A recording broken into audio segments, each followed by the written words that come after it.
All right, what is up, folks? Welcome back to another episode of the Help Me Understand podcast. I'm your host, JK, and we are kicking off episode number 187 of Help Me Understand. Before getting into today's fitness and health focused episode, we are going to be talking about BMI, body mass index today. I first want to quickly say thank you for choosing to press play on Help Me Understand. You certainly have no shortage of podcasts that you can listen to and or watch. Reminder that this episode will be up on YouTube, the YouTube channel also. So I truly never take it for granted that you chose to press play on Help Me Understand. So let's get into today's episode. And if you have not listened to an episode yet in 2025, then let me introduce you to our Tuesday format. And by our, I mean my Tuesday format. So on Tuesdays, we pick a topic that is fitness and or health related, some way, shape, or form. And we use that for the subject matter for the episode. And then Friday's episode can be pretty much a mixed bag, just whatever comes to mind. Or if I've been able to book a guest, then we'll have that going on. And the commitment for 2025 is to get you 2 or more episodes every single week. So I mention that because if you do have particular topics, questions, anything that you would recommend that I take a look at or answer, there will be a link in the show notes to a Google form where you can submit your feedback, your questions, whatever the case may be.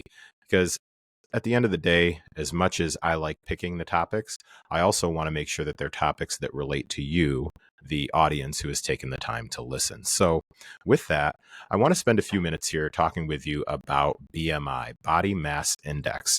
And I think that very generally, it's known that BMI is not a great standalone indicator of someone's level of fitness and or health. So I think that it's pretty routine that you'll hear somebody say something along the lines of BMI is a lie. If you've never heard that before, then that's okay. It's a slogan. I didn't make it up. I can't take credit for it. I don't know where I heard it the first time, but I've definitely heard it over the years. BMI is a lie. However, I don't necessarily always hear a bit of a detailed breakdown to explain why it may not, and in my opinion, is not. I'll firmly stand on business on this one, that it's not the best indicator of someone's overall level of fitness and health. Before getting into some of the facts around BMI, I'll actually share a little bit of a story with you for context on how BMI ended up getting me kicked out of a corporate wellness program. So back in, this would have been 2010-ish, I believe. No, this would have been actually 2012. Right around 2012, I was working for a company, and at some point we had a big wellness initiative. It's not the company I currently work for, but we had a big wellness initiative where you were able to register for this, let's call it wellness program, as many companies do, many companies. There was an offer to register for this particular program. And if you went through the entire program and completed the different steps that they had along the way, then you would get a gift card. I can't remember exactly how much the gift card was at this point. So for frame of reference, at that point, I had been involved in my own health and fitness journey for about 3 years at that point, because I started around 2009. So yeah, late 2009. So this would have been a few years in to my health and fitness journey. This is previous to me becoming certified as a nutrition coach or personal trainer. So I am, just like average non-certified person. However, gym rat at that point, like certified gym rat, love the gym, in and out all the time, all that good stuff. And this opportunity comes across the plate, pardon the pun, to participate in this particular program. So what is identified is that the only thing is that to qualify for this particular program, your BMI had to be over a certain number. And again, I don't totally remember what the number was that it had to be. However, I remember that at that time, I qualified based on the BMI calculator, which what the BMI calculator does, I have to double check this to look it up because this is how much I don't focus on BMI. So for BMI to be calculated, it is dividing someone's weight in kilograms divided by the square of their height in meters. So kilos divided by meters, square meters as far as height. So basically height and weight is the only thing that really matters when it comes to body mass index. So for this particular program, you had to be above a certain BMI. If memory serves me correctly, you just had to be somewhere within the overweight to obese category. So if you were in the normal range of BMI, then you were not allowed to participate. So I submitted and was approved because at that time I was in the, I want to say overweight, let's say the overweight category when it came to body mass index.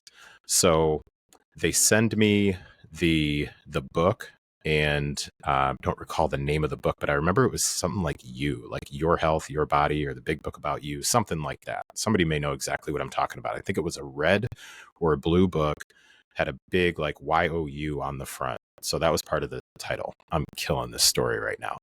But anyways, I start reading the information. I start going to the website that we're going to be utilizing for this particular program.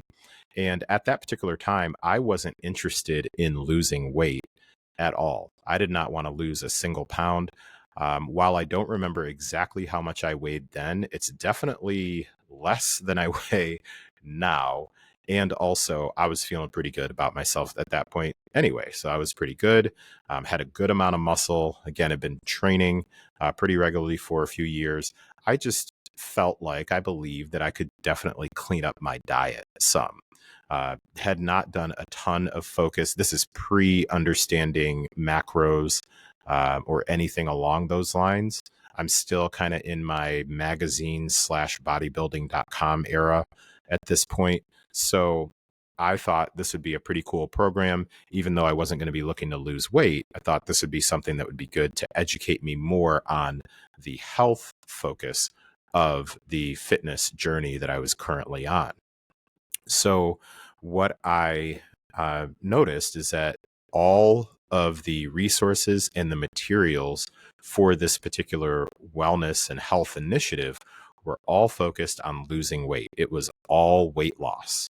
So I remember submitting a question to whatever their, question portal was or whatnot, and asking if there was some way that I could get access to completing this particular initiative where I maintain my weight because I felt good about the weight that I was at.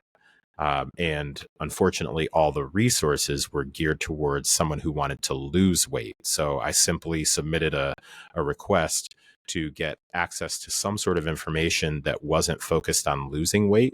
It was focused on healthy behaviors and all that good stuff that would actually help me just either if I lost weight, okay, but I didn't want so much stuff that was geared towards weight loss. Like everything, this program from like front to back, side to side, and around was all geared towards losing weight. And I distinctly remember receiving an email back where I was essentially told that that wasn't an option. There were no sorts of resources that were available to me as part of this particular program if I was not looking for weight loss. And basically, they again reminded me that the program that I registered for, one of the criteria was being in the overweight or obese category for BMI. So I should reconsider my goals. And the way I took it, because I remember they told me to reconsider my goals, and I said, and the way I took it was that they were asking me to reconsider losing weight. So I emailed back to whoever it was that sent me the email. And, this is before Respectfully was was the term that it is now. And I'm pretty sure I said like respectfully yours at the bottom of it, and let them know, I just wanted to clarify, appreciate the information. I'm currently not unsatisfied with the number on the scale. I offered to send in photos, and I don't know if that was coming across as vain or not. I just wanted to be like, because I didn't actually submit photos the first time around or anything like that. You just punched numbers in and then you qualified based on BMI. So I sent I sent the email back offering to send in photos, workout logs, like whatever the case was that they would need in order to still um, possibly give me access to information that was not so like heavy on the weight loss piece of things. And the response that I received was letting me know that I had been removed from the program and letting me know that it was not a fit for me. And they kindly let me know that I could still hold on to the book though, that they had said as part of the program.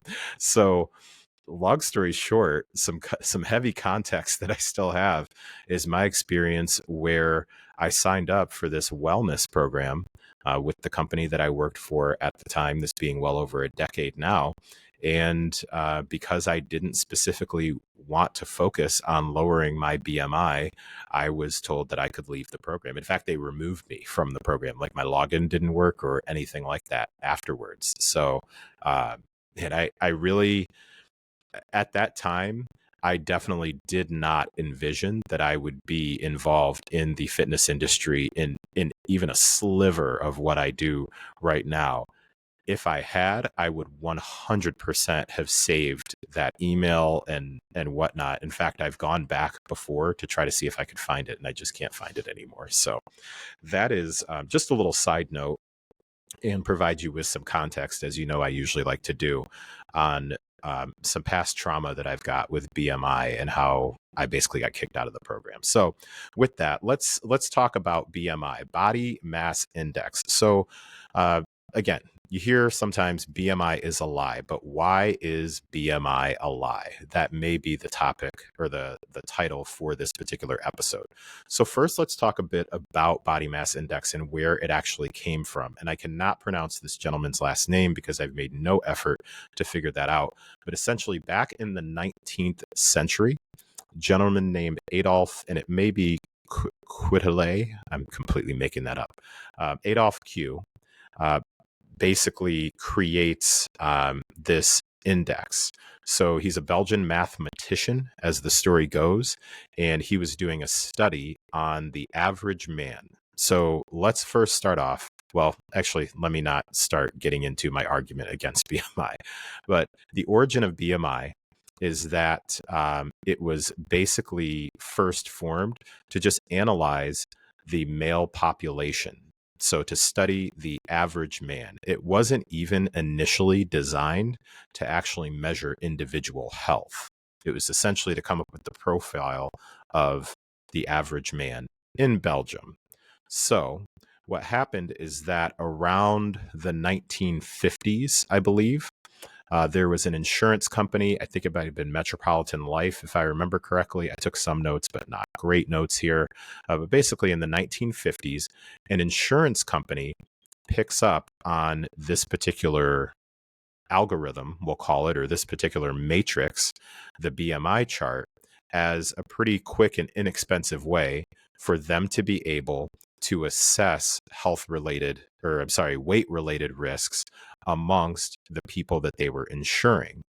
One of the things that that I found as I was researching this is that with that particular company, one of the things is that they noticed that more and more of the claims, their life insurance claims, more and more were coming from what they called their obese policyholders.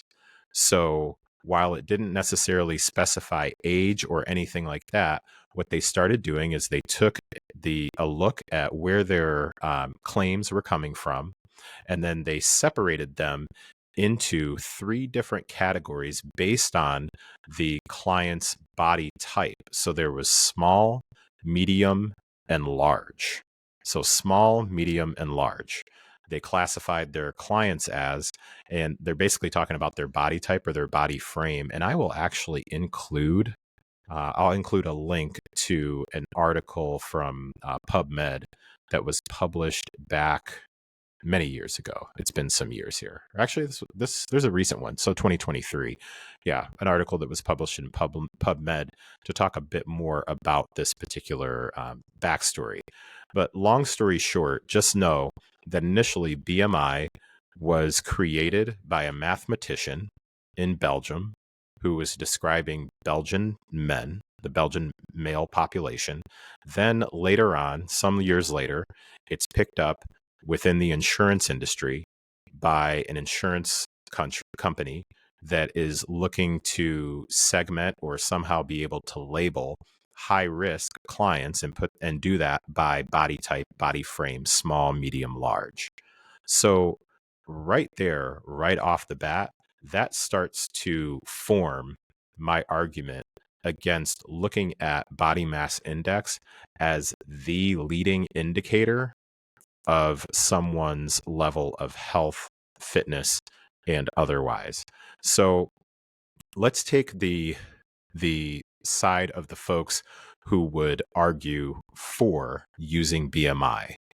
And really, it's about, I don't know, about the only thing that I can think of is that they feel like it's something that's quick, it's simple, and it's easy to use.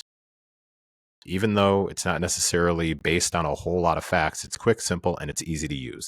So if I wanted to try to pretend like I supported body mass index, I would say, well, it's at least a good starting point. It's something that's super basic, and it's a starting point to jump off from, and then you can operate from there. Okay, so now that I'm no longer pretending that I actually believe that, let's go to just a few of the arguments against BMI. So, one of the main things is it does not account for your actual body composition.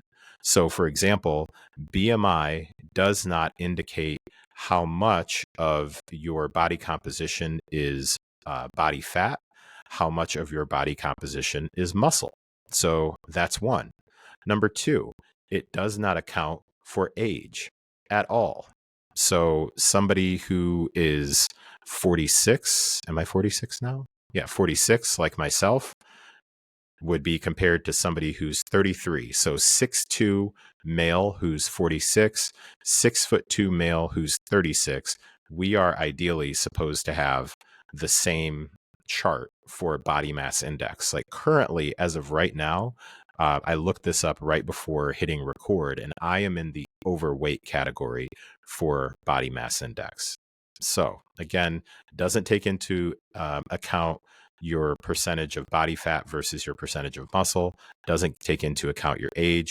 It also, and this is really to me what could be potentially the biggest death knell, is it doesn't take into account your gender. So there is not a difference in how body mass index is calculated between men or women.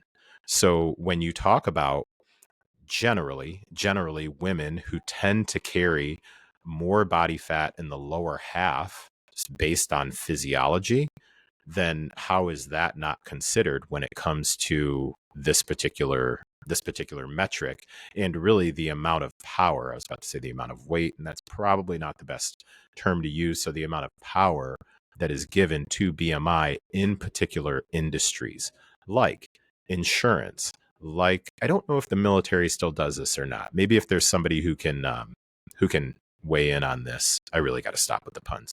Somebody who can drop a note or whatnot or a comment and let me know, does the military still use BMI at all? I know there's actually like physical fitness tests and different things like that. So there are other things. I'm curious if it's something that plays a role though in determining someone's eligibility for their role. Law enforcement, do they take that into account? Just curious. So keeping in mind, it doesn't account for any of these things, nor does it account for ethnicity at all. So understanding some of the general differences within different populations in regions throughout this entire world, I was about to say country, this entire world, it doesn't take into account that.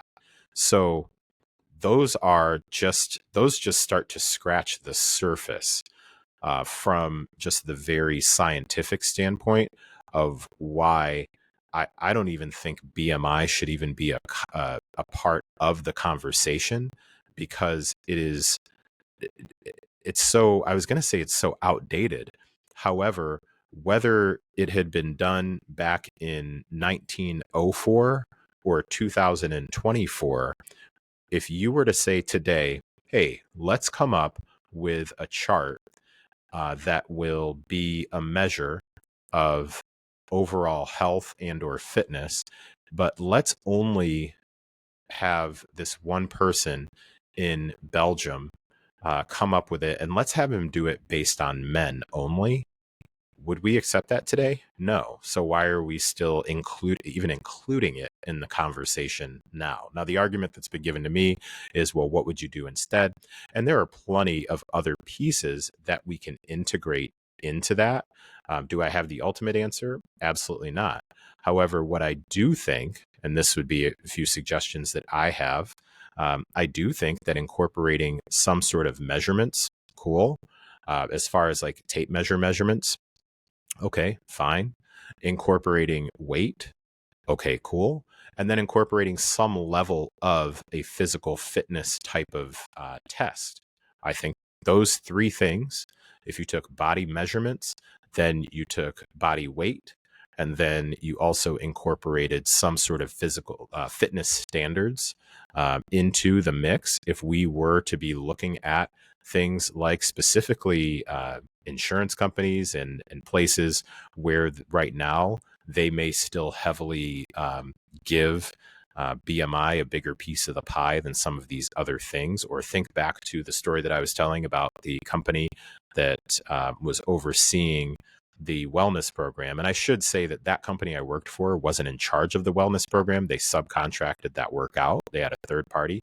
However, I guess I could have really kind of raised hell if I really wanted to, and had somebody from the company step in and all that jazz, because the company was all about inclusion and things like that. However, it wasn't that big of a deal to me. I just thought it was ridiculous. But back to the point, if we've got any organizations, or even worse, if we have people within the fitness industry who are still giving BMI, body mass index, any sort of voice in talking about somebody's level of health, I would really, really caution against that. Like, that would definitely be a red flag for me if someone was talking either as much as or more about BMI than they were talking about other things like body measurements, getting an understanding for body composition, your weight, and also including your ability to do different things. So I actually did a podcast episode number 175. If you go back and listen to that one, I believe it's called Are You Strong Enough? I did an episode where I talked about different ways to measure your strength and your level of fitness when asked the question, well, how strong do I need to be? How fit do I need to be? Some ideas that I have for how you can come up with this indicator with your own level of an indicator versus strictly relying or giving a whole lot of credence to something like BMI. So let's start closing this out. So what this basically means for you, the audience, and my recommendation for you is, if somebody tells you that, well, when it comes to BMI, they're making the argument for it and they're like, hey, it's a starting point, it's not the whole picture. Okay, that's fine. Talk to me about and spend more time on the other pieces of the picture, because I don't even know that BMI is even a great starting point. So my recommendation would be to take a look at data and look at measurements other than BMI, because again, it's one of the least accurate pieces that you've got. How much do you weigh? What are your measurements? So you can take waist measurements, you've got across the chest, you've got shoulders, you've got legs, you can measure those particular areas, and then also document things like, as of right now, how much sleep are you getting on average? As of right now, how much activity do you get in on average? As of right now, how, you can run through 4 different lifts. As of right now, how much weight can you lift for 10 reps of a bench press? How much weight can you lift for 10 reps of a squat? Like different things like that. So come up with a starting point that isn't based on Belgian men who are long dead at this point, and let's actually base it on actual people that are standing in front of us right now. So that would be my recommendation. So if you are working with someone or talking to someone and so this is for the coaches. So for my coaches that are in the crowd, if you are working with somebody who is coming to you and says, hey, I really know that I need to work on my fitness and my health. I know I've really got to make some changes. And I'm assuming, hopefully, if you listen to this podcast as a coach, you would also take some time to say, well, help me understand what's leading you to that. So instead of saying like, well, yeah, let's get to work, first get an understanding for where they're getting that information from so that you can understand it through their eyes and their filter. And if they say, well, right now I'm just having a real big issue because from a insurance standpoint, I know my insurance is about to go up because, my BMI is at this particular number, or I'm trying to qualify for a dip in my insurance rates. So I know that I'm going to be weighing in the next 3 months, like that sort of thing. Acknowledge where that person is coming from, and then begin to focus on the things that actually matter in that particular context of the goals that the individual has.